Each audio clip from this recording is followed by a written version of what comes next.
Hello, everyone, and welcome back to another episode of Acupuncture is My Life. Now, this is part 2 of inflammation as a global crisis. Now, many individuals have reached out to Acupuncture is My Life, thanking us for the information we conveyed in the last episode, and are looking forward to the full 13-part series, but it may run a little longer than that because there's so much information we have that we'd like to get out there for many individuals globally to understand this crisis, this global crisis, and even how you can benefit from acupuncture and Eastern nutrition. You see, inflammation is responsible for the persistence of so many chronic illnesses, autoimmune disorders, so forth and so on. But the key here is how, or getting to understand how these triggers, these inflammatory triggers, enter our bodies. And that's important. But there are 3 ways in which inflammatory triggers enter our bodies. And one is through our skin. So there are a lot of things in which we rub on our skin, such as suntan lotion, many which are being recalled because of the internal problems in which they're causing. Also different types of lotions, creams, soaps, and so on. Another point of entry is through our respiratory tract. And this point of entry, many individuals are unaware of. There are certain things that you can breathe in, such as dust mites, mold, different types of aerosols. So many things that you can breathe in, not be aware of, like auto emissions, airplane fuel emissions. I mean, there's so many things you can breathe in that can trigger an inflammatory response internally. But guess what? The most vulnerable area of entry or point of entry is our gastrointestinal tract, which consists, of course, of our stomach and intestines. What we drink and what we eat is largely responsible for the inflammatory response many of us endure. I mean, you have to be careful. Like the saying goes, you are what you eat. You are what you eat. You have to understand, our gastrointestinal tract starts, as many would say, our mouth. No, our sinus cavities, as well as our oral cavity, our mouth.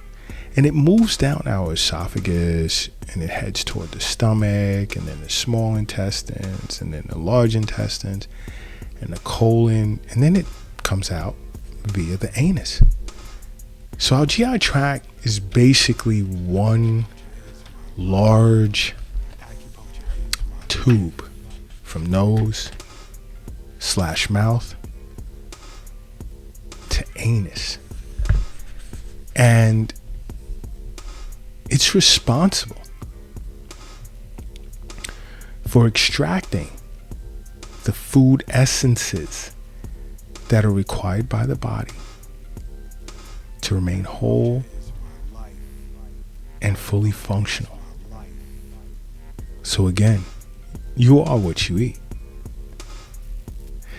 And many times, many individuals and even some of my patients go overboard and they get into these pH waters. Alkaline waters. pH waters. I'm so sorry. Alkaline waters. Be careful. I tell them over and over. You have to be careful because the acid in our stomach is a biological necessity. And without it, you think we see digestive problems now?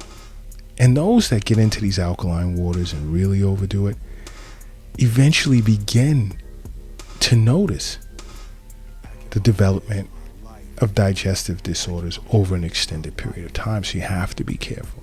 I'm not saying don't drink it. I never speak in absolute terms. Or no, I never say never. I just spoke in absolute terms. I try to avoid using absolutes.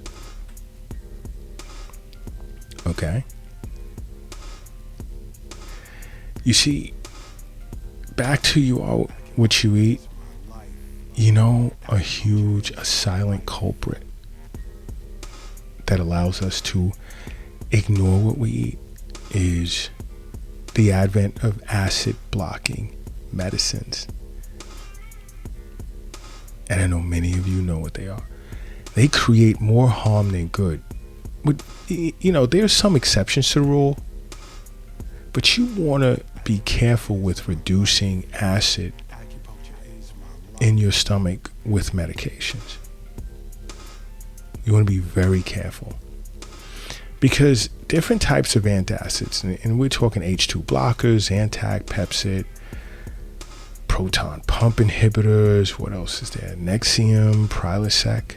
You have to be careful because first of all, when they were developed, they weren't studied. They weren't carefully monitored for long-term use. And there are individuals that live off of these things. You have to understand that antacids, they're used to mask symptoms of unhealthy food habits. This is why I recommend over and over, you have to align yourself with an acupuncturist and undergo regular wellness visits along with seeing your physician on an annual or semi-annual basis. Because an acupuncturist is well versed in Eastern nutrition. And through treatments and strong recommendations, you'd make adjustments. A lot of these issues, digestive issues, would clear up, especially acupuncturists like myself that are well endowed in abdominal acupuncture. Because again, antacids just mask symptoms of unhealthy food habits. It also hides food allergies. Okay? Understand that. Many individuals internationally, globally, take so many medications for gastrointestinal symptoms, such as, let's say, acid reflux, heartburn, gastritis, for some of the basic reasons. Think about it. Consuming large portions of food, overeating, eating more than you should, eating foods that are high in fats, animal-based proteins that are difficult to digest.